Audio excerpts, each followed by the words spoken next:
No matter how much you and your partner are in love, you're still two separate people with your thoughts and feelings. You may occasionally clash with differences of opinion. Learning how to have tough conversations with them is one of the keys to healthy, lasting relationships. Do you and your mate have subjects you won't discuss because you know it will lead to an argument? Unfortunately, the issue isn't resolved because you both refuse to address the elephant in the room. It's probably a case where one of you isn't being true to their feelings and opinions. When you're effectively communicating with your partner, it includes both positive and negative subjects. Loving someone requires listening to their point of view and validating their feelings. Sometimes you make compromises or agree to disagree. Avoiding the topic may keep peace on the surface, but it causes internal conflict. You may both be smiling, but the resentment will chisel away at your bond of love. Such avoidance leads to more problems as you find yourself drifting apart. Are you tired of sweeping all your issues under the rug?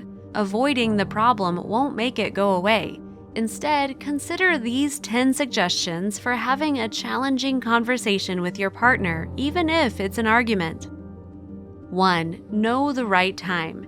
If you want to have a challenging conversation with your person, timing is of the essence. You've been with them long enough to know when they're in the mood to chat. Knowing that mood can make all the difference in settling an issue or causing an impasse. Avoid bringing up contentious subjects when you or your partner are tired or feeling grumpy. Voicing your concerns right after work or during dinner probably will backfire on you. Instead, wait for a time when you're both at ease and are open to discussion. 2. Use the sandwich method to facilitate tough conversations.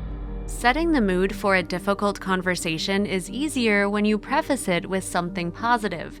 If you go into the discussion with a good attitude, you will have better solutions. It's called the sandwich method: positive, negative, positive.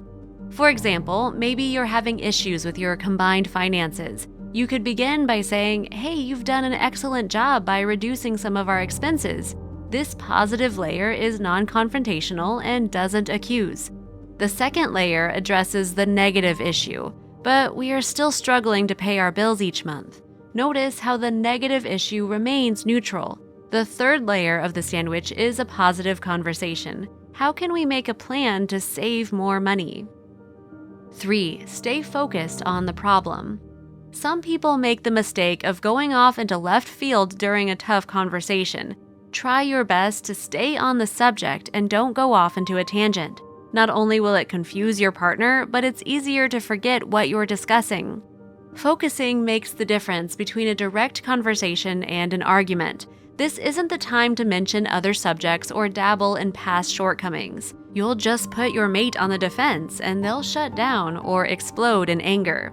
If you feel like your tough conversations are veering off topic, gently bring it back in line. It's better to tackle one issue at a time rather than ramble about them all.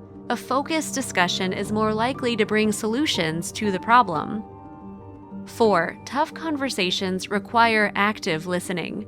When you're talking heart to heart, remember that a conversation is a two-way street. You're talking with and not to each other.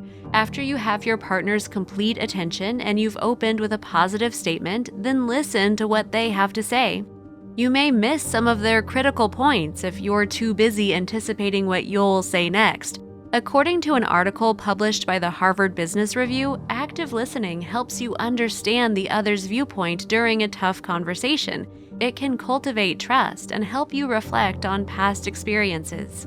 Maintain eye contact and neutral body language. Even if you disagree with the statement, don't interrupt. Nod your head and mirror their emotion. Pause a few seconds to reflect on what they've said before you respond. 5. Minimize distractions. How can you possibly be attentive to each other during a tough conversation if you're overwhelmed with distractions? Modern technology is a lifesaver, but it's not so great when it monopolizes your attention. A quiet, peaceful setting makes it easier to listen actively and respond accordingly. For the moment, silence your smartphone and set aside video games and other mobile devices. Turn off the TV and forget about checking your email and social media pages. It's also a wise idea to talk privately away from your kids or other prying ears. 6. Be a fair fighter. If you don't want these tough conversations to go south, you must be fair to each other. One of the worst things you can do is to start flinging accusations and insults. It's going to end up like a night at the fights. It's not helpful to shift the blame to your partner or press buttons you know will flare their temper. Such a verbal attack may lead to a counterattack, and you're fighting over everything except the critical issue. How can you fight fairly? Stay calm and don't raise your voice or let your emotions fly. Instead of using the accusatory "you always" or "you never," try to make the discussion about both of you. For example, when you laugh at my ideas, I feel like you don't take me seriously and it hurts me. 7. Find common ground when having tough conversations. Even if you must have tough conversations with your love, you can agree on some things. When you can find common ground, it may be easier to work out issues of contention. It makes both partners feel like they've contributed toward an agreeable solution. Here's an example. I know you'd rather go to relatives for the holidays, and it's a lovely idea. We could split the holiday weekend between home and with family so we get both experiences. 8. How to respectfully disagree. In a perfect world, you and your mate can solve every problem and live happily ever after. However, life isn't a Grimm's fairy tale, and couples must overcome situations every day. Not every conflict between you and your lover can be solved in one tough conversation. Sometimes you must agree to disagree. An article published by First Things First explains that there's not always a right and wrong opinion. In some instances, both people's views could be correct, but are from a distinct perspective. You are within your rights to disagree and keep your opinion respectfully. Be sure to hear each other out and empathize. If you come to an impasse, be respectful of your partner and revisit the topic later. If you feel your temperature rising, pause even longer between statements. Count to 10, hold your breath, and stay silent. Instead of yelling, lowering your voice can help calm you and the situation. Resorting to cursing and name-calling doesn't make you more powerful. It only suggests a lack of respect and conversational skills. Plus, it throws gas on the fire and may drive a wedge between a couple that can't be fixed. 9. It's not about who wins the tough conversations. You're not doing yourself any favors if all you care about is winning a tough conversation. If your attitude comes across as arrogant and offensive, your partner may give in to keep you quiet. In this case, the only thing you've won is their bitterness and resentment.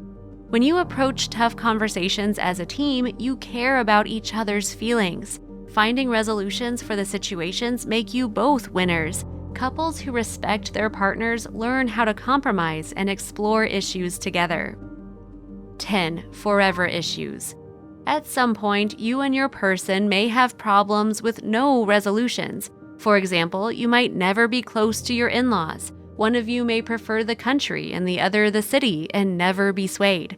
These conflicts may not have solutions, but you learn to accept them and stick with what's most important. Word to the wise about having these tough conversations. While it's perfectly normal to have arguments with your mate, it's not okay when they become abusive. There's no compromise or excuse for physical, mental, or emotional abuse. If your disagreements become violent and entangled with substance abuse, you deserve better and should leave. Wouldn't it be grand if all your conversations in your relationship were champagne and roses? In real life, you'll lock horns with your mate countless times. Using these suggestions for heartfelt discussions may help you find solutions that will make your relationship stronger overall. Using positive communication for those difficult conversations is the key to getting a resolution.